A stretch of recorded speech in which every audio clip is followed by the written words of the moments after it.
নমস্কাৰ সকলোকে learn in ইজিৱে channel স্বাগতম জনাইছোঁ।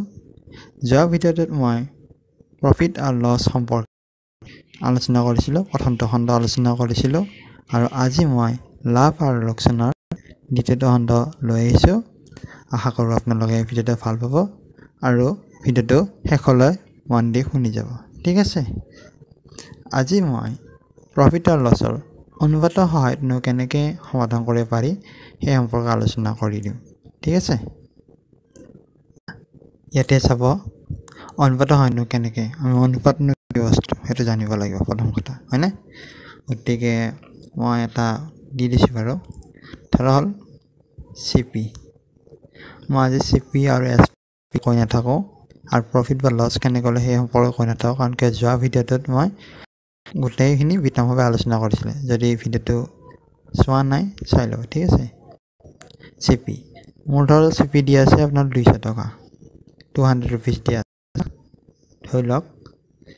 তাৰপিছত মোক দিছে প্ৰফিট পাৰ্চেণ্টেজ দি দিছে আমাক 25%, মানে 25% লাভ হৈছে।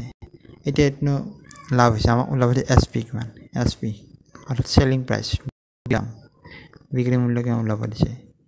এনেকুৱা অংক ক্ষেত্ৰত আমি কি কৰিম, ফৰ্মুলা আছে, ফৰ্মুলাতে ডাইৰেক্ট কৰিব পাৰে, কিন্তু ফৰ্মুলাটো প্ৰচেছটো হয় প্লাছ সময়টো অলপ বেছিকৈ লাগে।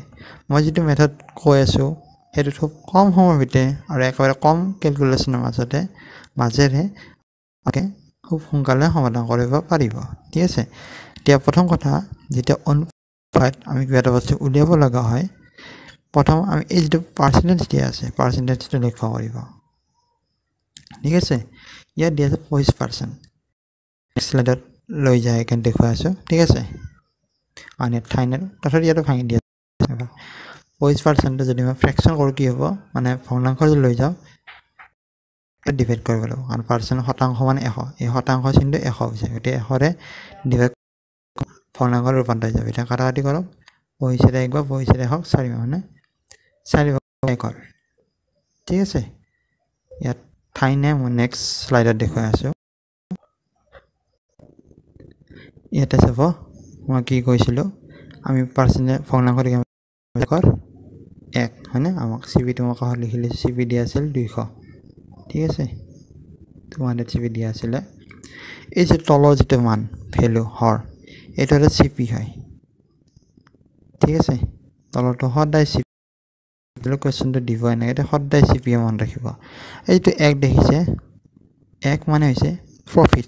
ঠিক আছে, 4 যদি আমাৰ CP হয়, হয়নে, 1 মানে আমাৰ প্ৰফিট হৈছে, প্ৰফিট পাৰ্চেণ্টেজ দিয়া আছিল, লাভ হৈছিলে 1 লাভ হয়। 4 যদি 1 লাভ হয় কিমান হ'ব, SP কিমান হ'ব, 5 হ'ব। এইটো SP দেই, হ'ল, বুজি পাইছে? আৰু এবাৰ কৈছোঁ, মন দি শুনিব, 4 যদি আমাৰ তাৰে 1 লাভ হৈছে, মানে 1 টকা এটা লাভ হয়, 4 টকাত 1 টকা লাভ হয়, মানে 1 টকা বেছি সি কিনা দামতকৈ, মানে 5 হৈছে, SP 5 হয়নে? এতিয়া আমি 4 অনুপাত আছে, সেইটো CP দি আছে, CPটো CPখন কৈ দিওঁ, 4 অনুপাত 200 সমান। 4 অনুপাত 200 সমান 1 অনুপাত কিমান হ'ব, 4 5 50 হ'ব। এই 50টো আমি ইয়াতে 1 অনুপাত ভেলু পাই গ'লোঁ, ভেলুটো পাই গ'লে 50টো ইয়াত পূৰণ কৰি দিব SP লগত। 5 5 কিমান হ'ল, 25, অৰ্থাৎ 100 টকা ডাইৰেক্ট। এইটো হৈছে, বুজি পালে, এইটো হৈছে আমাৰ ৰেচিঅ' মেথড। অনুপাতৰ সহায়ত আমি এনেকৈ উলিয়াব পাৰোঁ। ঠিক আছে, মই আৰু এটা দেখুৱাই আছোঁ বাৰু, চাই মন কৰিব। এতিয়া চাব, আমাক ধৰক লছ দিয়া আছে, এইবাৰ লছ দিয়া আছে 10%। ঠিক আছে, আমাৰ SP দিয়া আছে, ধৰক SP যদি মই কওঁ, SP ধৰক দিয়া আছে 180 টকা, হয়নে? আমাক CP মানে কষ্ট প্ৰাইচ কিমান, কিনা দামটো কিমান সেইটো লোৱা হৈছে। সেইকাৰণে লছ যিটো শতাংশ আছে সেইটো ভগ্নাংশত ৰূপান্তৰ কৰক। ভগ্নাংশ ৰূপান্তৰ কি কৰিম, 100ৰে হৰণ কৰি দিম, কিয় কৰিম, এই শতাংশ চিনটো মানে 100 হৈ গৈছে, কাটা দিলে কিমান হ'ব, 10 1 গুণ 10 গুণ 10 ভাগত 1 হ'ল। এতিয়া এইটো CP লিখি ল'ব ইয়াতে, আৰু এতিয়া SP লিখি ল'ব ইয়াতে।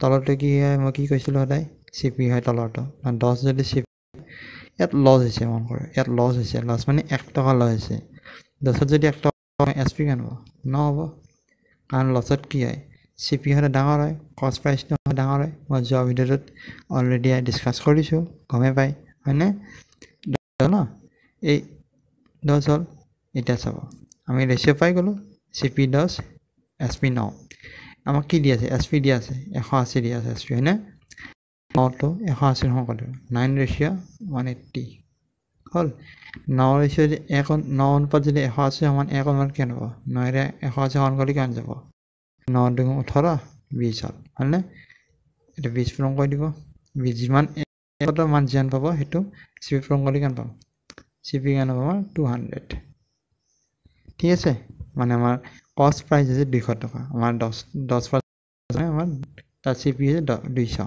ঠিক আছে তো আজি ঠিক আছে আজিৰ কাৰণে মই এইখিনিতে কাৰণ কিয়নো মই এটা কনচেপ্ট দি গৈ থাকিম আপোনালোকে এটা সমাধান কৰি গৈ থাকিম মই এটা কনচেপ্ট দিছোঁ এই কনচেপ্টটো বেছ কৰি মিনিমাম 10ৰ পৰা 15টা কুৱেশ্যন আপোনালোকে আৰামত হিট কৰিব পাৰিব ঠিক আছে মই কাৰণে কুৱেশ্যন আনচাৰ কৰোৱা নাই কাৰণ কুৱেশ্যন আনচাৰত অলপ টাইমো লাগে আৰু বহুত এটা কনচেপ্টতে কেইবাটাও কুৱেশ্যন থাকে হয়নে মই এটা কনচেপ্ট দিছোঁ যাতে মানে 10-15টা কুৱেশ্যন আৰামত কৰিব পাৰে এই টাইপৰ হয় এনেকুৱা টাইপৰ এতিয়া নেক্সট ভিডিঅ'ত মই আৰু অন্য ধৰণৰ অন্য বেলেগ টাইপ কিছুমান অংক মানে নিয়ম আৰু মেথড কিছুমান আলোচনা কৰিম প্ৰফিট আৰু লছৰে ঠিক আছে আৰু আজিলৈ মই ভিডিঅ'টো ইমানতে সামৰণি মাৰিছোঁ ভিডিঅ'টো চাই কেনে পালে জনাব এতিয়া এৰিছোঁ ধন্যবাদ